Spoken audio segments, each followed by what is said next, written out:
people don't really care about you. I mean, don't take that man back. Actually proving the point that you're still stupid. Who cares? You're fine. I'm like, yes. I don't know. Hi guys, and welcome back to a brand new video on the channel. Today we're going to have a little girls talk going on, and I'm so excited. You guys excited? I'm so happy. I don't know. I'm such in a good mood. I didn't have anyone asking me questions, so I'm going to take or pick questions that I found from other videos, from Pinterest, from TikTok, from Instagram. I don't know, some random questions, because I don't really have that many people following me on my Instagram, so I couldn't really ask any questions. Sitting down with each other, it's like seeing your best friend after like months of not seeing each other and just like having so much to catch up on. So welcome to the Girls Talk, guys. I'm so excited. Actually, we're going to start pretty simple, we are going to ease into the difficult questions, you know. The first question is, what is girlhood to me? And I feel like girlhood has so many definitions in my head. I freaking love girlhood. No, I want to be a boy, to be honest. I want to be a man, like being a man. Absolutely not. Not me. Certainly not I.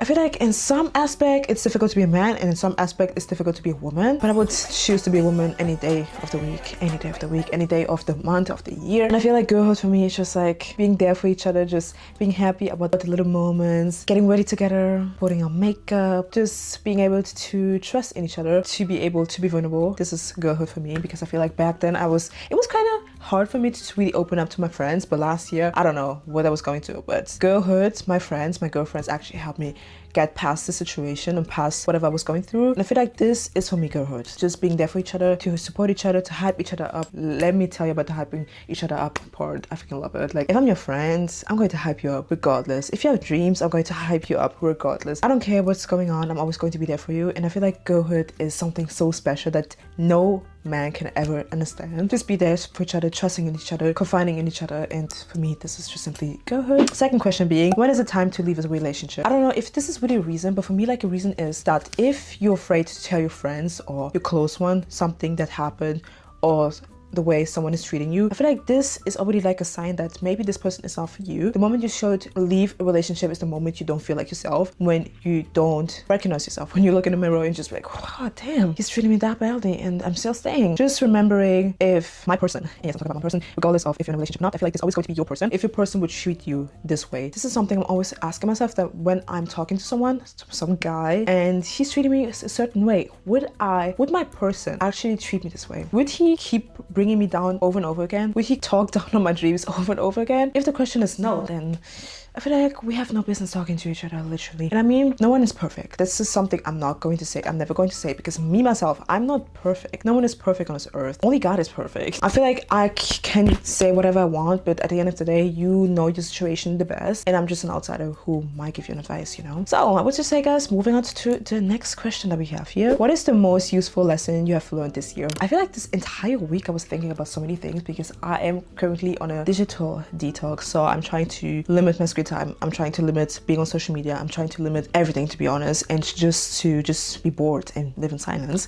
So I had a lot of thoughts, and I feel like my head is just filled with thoughts these days. But something useful that I've learned this year, this is something I always say to my friends or to all of the people that I encounter in my life: don't stress over a situation you have no control over. I feel like people these days, or in general, stress over situations so much. Let me give you an example. This semester I had a presentation. Little did I know that I was going to get a blackout, and yes, in front of the businesswoman that we were partnering with, because my school partners with companies and then we have to basically fulfill a project for them. And in the middle of the presentation, I didn't even get to start because I forgot everything I was about to say. I forgot literally everything. My brain was empty. The woman just stared at me and was like, I'm sorry, I'm going to try again. I'm going to try and try and try again, even though it took me like 5 times to try. By the end, I somehow, I don't know what I said, if this was even right what I said, but I still got something out of my mouth. But this was probably so embarrassing. But you know what I gave myself? I gave myself 5 minutes to just sit there, think about the situation. I put myself on a timeout just to think about it, 5 minutes, and then to just move on. It happened in the past. The situation that I had, the blackout, happened in the past. And is it going to affect me in 5 minutes? No. Is it going to affect me in 1 week? No. In a month? No. In a year? No. Don't stress over situations you have no control over. Something happened? Okay. Can you change anything about it? No. Then why stress about it? Literally, why stress about it? Another situation that I had this semester, we got a grade for my project. We didn't really get a good grade. The people in the group chat were freaking excited. They were like, no, like, oh my gosh, I'm so unhappy, blah, blah, blah.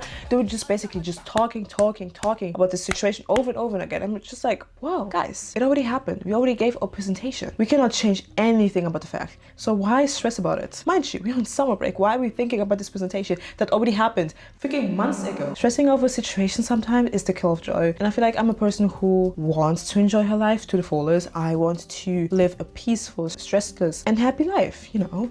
Of course, it's not always possible to get rid of stressful situation. I'm not lying and say I'm never experiencing stressing situation, because I am. This is human, but don't dwell on this situation over and over again, because at the end of the day, who cares? I embarrass myself, maybe, even though it's human, in front of 30 people. I embarrass myself by having this blackout.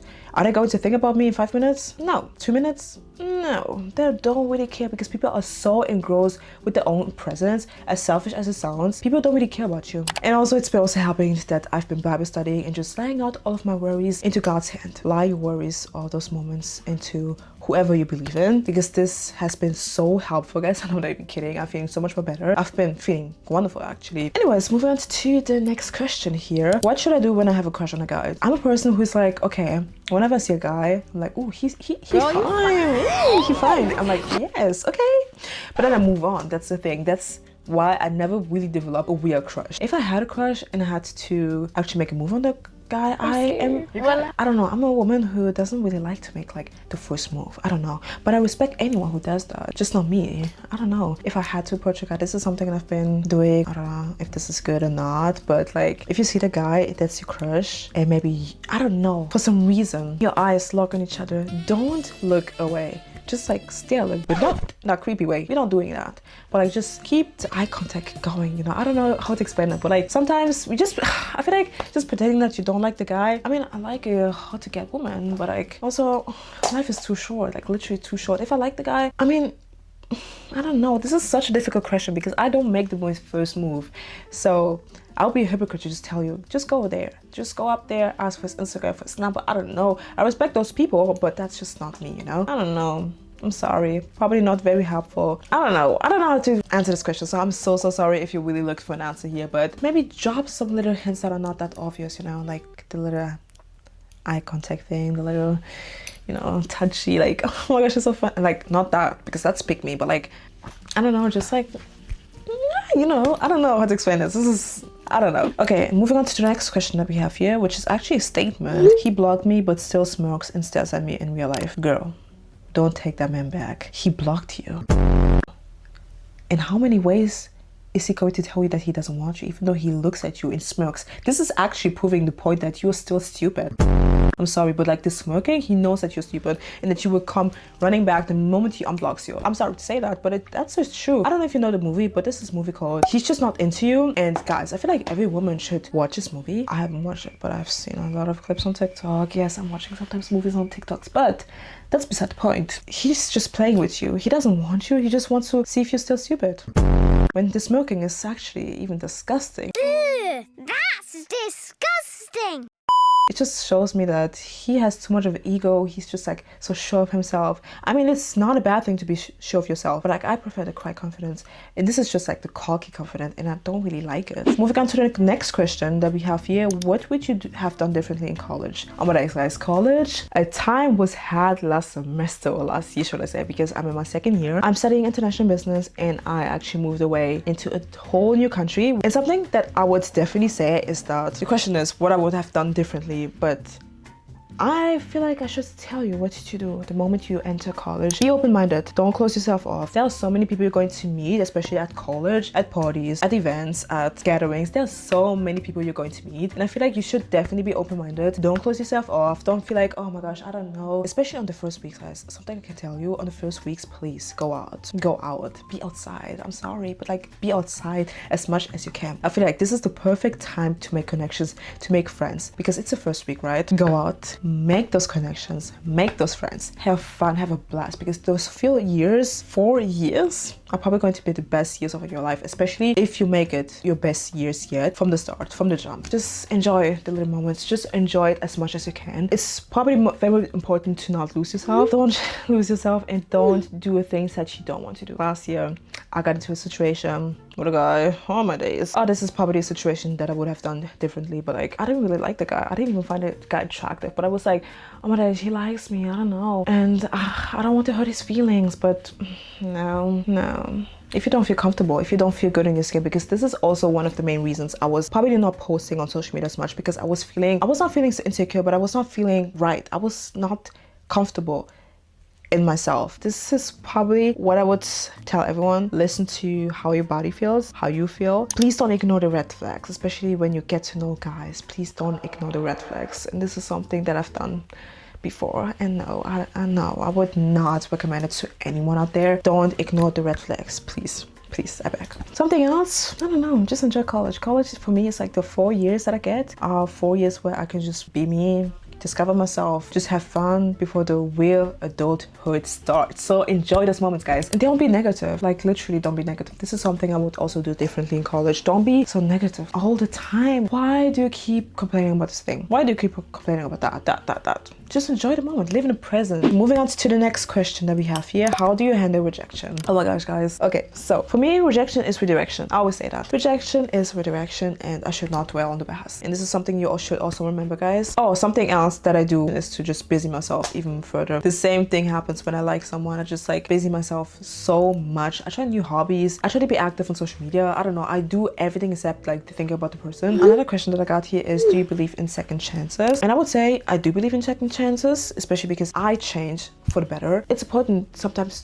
to give people second chances, but it depends on the situation. The same goes to relationships. If he cheated on me, he doesn't need a second chance because he already broke the trust that we had. So it really depends on the situation, but I actually normally believe in second chances, that everyone deserves a second chance, but it also depends on the situation. So I cannot really say, oh my gosh, okay, every person that I'm going to meet in my life is going to get a second chance, because some people don't deserve second chances. And if you give them a second chance, they're just going to abuse your trust, they're going to repeat this thing over and over again. So I'm just like, I should have never given you like a second chance, because now you just think that I'm an idiot. Literally, I'm a freaking dumbass. So it really depends on the situation and the person. Okay, next question is, what motivates you to keep going on tough days? What keeps me going on tough days is to know that the day has 24 hours and tomorrow is going to be better. It's just going to be better. I mean, of course, tough days are not the greatest, especially when you're sad, when you're mad, or I don't even know what you're going through. But something that keeps me going every single time is that what I'm feeling today is going to be temporary, and I can always change something about my situation. Last week, I was feeling so bad. I was not feeling good. I was feeling unmotivated. I was feeling like I was digging a deeper hole for myself than I was already in, because I was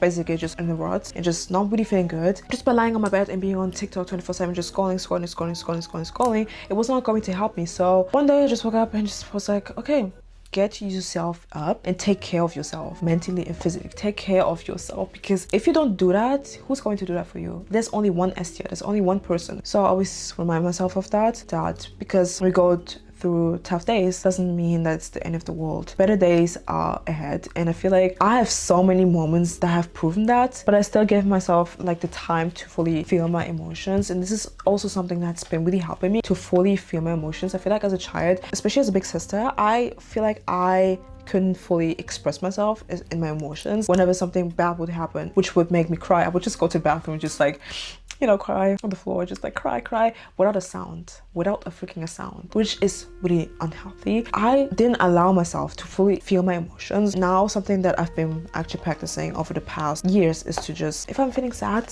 let me be sad. Just get it all out for me to move on. Something else I do is to journal. Bible studying and journaling has really helped me a lot, and I recently also started a diary where I just like, you know, just talk about my day, what's going through my head, how I was feeling, what I'm thankful for, and just, you know, just write everything out. Yeah, these are the questions that I had. My camera's actually dying already, but I actually like this little girl's talk. I feel like next time I should actually ask questions like on my Instagram instead of just like inventing questions, because then it's going to feel so much more personal and I can actually connect with you guys on a deeper level, which I would love, because I love you guys. If you want another video, another part of me just talking, answering questions, something, then you can always comment it down below or just DM me on Instagram, because my DMs are not that full, guys. And I would say, guys, if you like this video, don't forget to like, subscribe, and comment down below. Oh my gosh, I haven't said that in a very long ass time.